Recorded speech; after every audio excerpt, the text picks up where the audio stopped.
بسم اللہ الرحمن الرحیم۔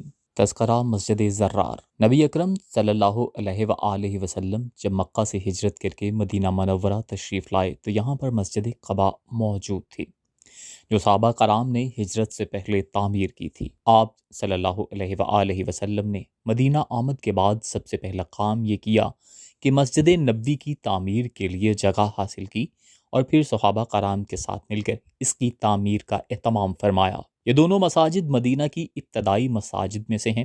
ان کے بعد بھی کئی اور جگہوں پر مساجد تعمیر کی گئیں جو مساجد مخلص صحابہ کرام نے اللہ کی عبادت کے لیے تعمیر کی۔ وہ تقویٰ اور نیکی کے مراکز تھے۔ مدینہ کے منافقین نے مدینہ منورہ کے اندر اسلام کو زک پہنچانے کے لیے کئی تخریبی اڈے قائم کر رکھے تھے۔ ان میں سے بعض مراکز نفاق تو ان منافقین کے گھروں میں تھے جن کو نبی اکرم صلی اللہ علیہ وآلہ وسلم نے مختلف اوقات میں منہدم کروایا، اور ایک خطرناک اڈا مسجد زرار کے نام سے معروف ہوا۔ سیرت ابن حشام میں ایک یہودی سویلم کے گھر کا تذکرہ ملتا ہے۔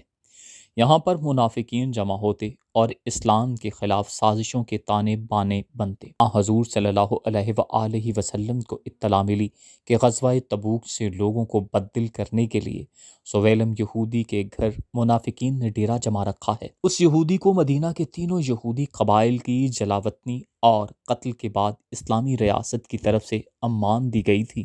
جب حضور صلی اللہ علیہ وآلہ وسلم کو پوری معلومات مل گئیں تو آپ صلی اللہ علیہ وآلہ وسلم نے حضرت طلحہ بن عبید اللہ کو اس گھر کے جلا ڈالنے کا حکم دیا۔ ان کے ساتھ حضرت ضحاک بن خلیفہ اور حضرت ابن عبیر کو بھی بھیجا گیا۔ حضرت ضحاک اس مکان کی چھت پر چڑھ گئے اور دیگر صحابہ نے نیچے سے اس گھر کو آگ لگا دی۔ حضرت ضحاک کی ایک ٹانگ بھی اس مہم کے دوران زخمی ہو گئی تھی۔ تمام اسلام دشمن اس موقع پر مکان سے بھاگ گئے۔ حضور صلی اللہ علیہ وآلہ وسلم نے ان میں سے کسی کو گرفتار کرنے کا حکم نہیں دیا تھا بلکہ محض اس گھر کو جلا ڈالنے کی ہدایت فرمائی۔ اب ان لوگوں نے ایک اور پینترا بدلا اور مسجد بنا کر اسے اپنی سازشوں کا اڈا بنانا چاہا۔ اس مسجد کی تعمیر میں عبداللہ بن ابی اور اس کے ساتھیوں کے علاوہ مدینہ کا ایک اسلام دشمن ابو عامر راہب جو عیسائی ہو چکا تھا اور جس کی حضور صلی اللہ علیہ وآلہ وسلم کی آمد سے قبل مدینہ میں بڑی عزت تھی، بھی شریک تھا۔ اسلام میں اسے ابو عامر راہب کی بجائے ابو عامر فاسق کہا جاتا ہے۔ اس مسجد کی تعمیر کے دوران کسی کو معلوم نہیں تھا کہ یہ عمارت مسجد ہے یا منافقین کا مورچہ۔ بڑی ہوشیاری سے ان لوگوں نے حضور صلی اللہ علیہ وآلہ وسلم کو دعوت دی کہ وہ برکت کے لیے اس مسجد کا افتتاح بھی فرمائیں اور پہلی نماز بھی پڑھائیں۔ اس مسجد کا محل وقوع مرکز مدینہ سے تقریباً 2 میل کے فاصلے پر مسجد قباء کے قریب بنو سالم کے علاقے میں تھا۔ اس مسجد کو بنانے والے تمام لوگ بدتینت اور بدنیت تھے۔ جب یہ لوگ حضور صلی اللہ علیہ وآلہ وسلم کے پاس آئے تو آپ صلی اللہ علیہ وآلہ وسلم نے فرمایا کہ میں تبوک سے واپسی پر اس مسجد میں آؤں گا۔ حضور صلی اللہ علیہ وآلہ وسلم جب تبوک سے واپس پلٹے تو اللہ رب العالمین کی طرف سے حکم آ گیا کہ یہ مسجد نہیں بلکہ کفر کا اڈا اور منافقین کا مورچہ ہے، اس لیے اس میں نماز پڑھنے کی بجائے اسے جلا دیا جائے۔ اللہ کا حکم آ جانے کے بعد حضور صلی اللہ علیہ وآلہ وسلم نے اس مسجد کو جلا ڈالنے کا حکم دیا۔ ابو عامر راہب حضور صلی اللہ علیہ وآلہ وسلم کی آمد کے بعد محسوس کر رہا تھا کہ اب مدینہ میں اس کی بلکہ کسی بھی اسلام دشمن کی دال گلنے کا کوئی امکان نہیں، تو اس نے اسلام دشمنی میں جل بھن کر ہر وہ کام کیا جس کا تصور کیا جا سکتا ہے۔ اس اسلام دشمن نے کئی روپ دھارے، عیسائیت، بت پرستی، پھر جھوٹ موٹ اسلام کا دعویٰ اور منافقت۔ یہ انتہائی بد کردار دشمن اسلام تھا، سراپا شر اور گناہ۔ آغاز میں بدر و احد کے مارکوں کے دوران قریش مکہ کے ساتھ عملاً شریک ہوتا تھا۔ احد کے میدان میں اسی بدبخت نے وہ گڑھے کھدوائے تھے جن میں سے ایک گڑھے میں حضور صلی اللہ علیہ وآلہ وسلم گرے اور زخمی ہوئے۔ کافروں کی طرف سے جب یہ مسلمانوں کے مقابلے پر مبارزت کے لیے نکلا تو انصار کی زبان پر بے ساختہ یہ الفاظ آ گئے: اے فاسق دشمن خدا، تیرے اوپر اللہ کبھی اپنے انعامات کا دروازہ نہ کھولے۔ نبی اکرم صلی اللہ علیہ وآلہ وسلم نے اس فاسق کو اسلام کی دعوت دی اور اس کے سامنے قرآن پڑھا، مگر اس نے تکبر سے اپنا سر انکار میں ہلایا۔ حضور صلی اللہ علیہ وآلہ وسلم نے اللہ سے دعا کی کہ اللہ اسے بہت بری موت سے دوچار کرے۔ اس کا بہت برا انجام ہوا تھا۔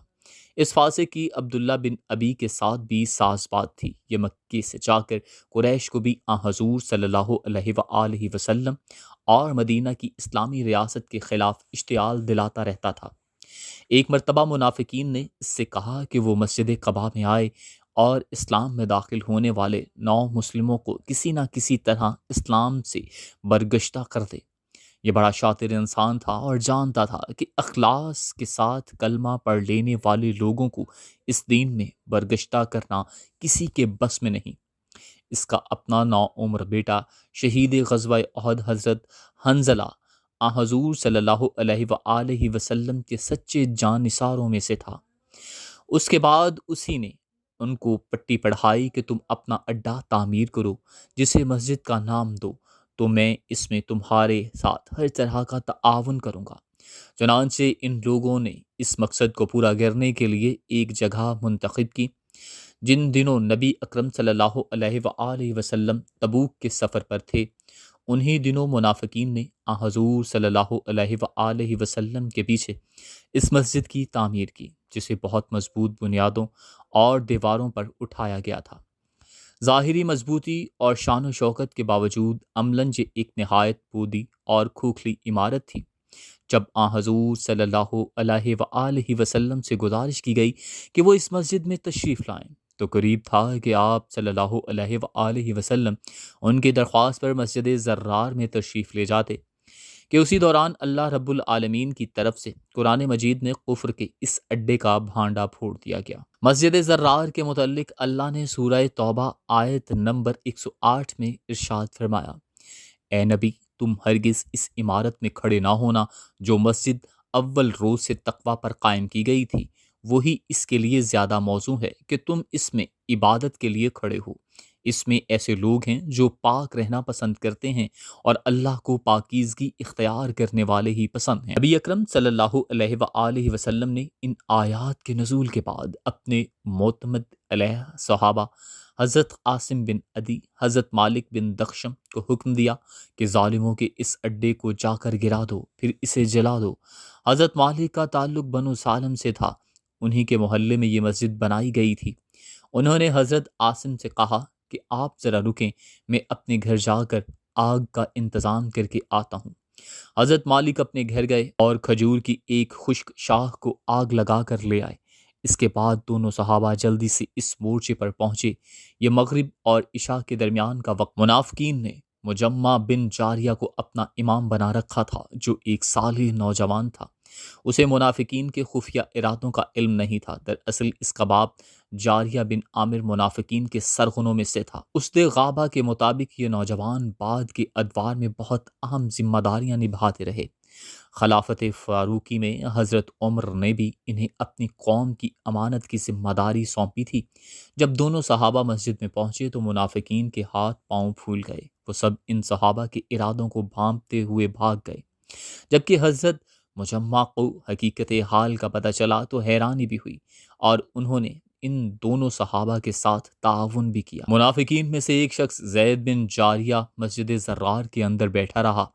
جب اس عمارت کو ڈھا دینے کے بعد آگ لگائی تو اس کے سرین جل گئے اور اس موقع پر وہ چیختا ہوا وہاں سے بھاگا۔ جب نبی اکرم صلی اللہ علیہ وآلہ وسلم کو اطلاع دی گئی کہ کفر کا مورچہ مکمل طور پر منہدم کر دیا گیا ہے تو آپ صلی اللہ علیہ وآلہ وسلم نے فرمایا کہ اس کے پہلو میں جو 2 گھر ہیں وہ بھی اسلام دشمنی کے گھر ہیں۔ ان میں سے ایک گھر تو ودیہ بن ثابت منافق کا گھر تھا اور دوسرا ابو عامر فاسق کا تھا، چنانچہ یہ گھر بھی چلا دیے گئے۔ حضور صلی اللہ علیہ وآلہ وسلم نے حضرت عاصم کو کہا کہ اس جگہ پر تم اپنا گھر بنا لو، مگر انہوں نے معذرت کرتے ہوئے کہا، یا رسول اللہ صلی اللہ علیہ وآلہ وسلم، اللہ تعالیٰ نے اس مقام کے بارے میں جو حکم دیا ہے اس کے بعد ہمت نہیں پڑتی کہ میں اس جگہ کو مسکن بناؤں، اور پھر مجھے اس کی ضرورت بھی نہیں۔ اگر آپ صلی اللہ علیہ وآلہ وسلم مناسب سمجھیں تو اسے ثابت بن اکرم کو دے دیں کہ ان کا کوئی گھر نہیں۔ چنانچہ وہ جگہ حضرت ثابت کو عطا کر دی گئی، جنہوں نے دیگر صحابہ کی مدد سے وہاں گھر تعمیر کر لیا۔ بالآخر حضرت ثابت نے بھی اس گھر کو چھوڑ دیا۔ وہ فرمایا کرتے تھے کہ اس گھر میں میرے ہاں کوئی بچہ پیدا نہیں ہوا، حتیٰ کہ میری مرغیاں بھی یہاں انڈے نہیں دیتی تھیں۔ یہ جگہ اتنی منحوس اور برکت سے عاری تھی کہ بعد میں بھی اس ویران جگہ پر کسی کبوتر اور پرندے نے بھی اپنا مسکن نہیں بنایا۔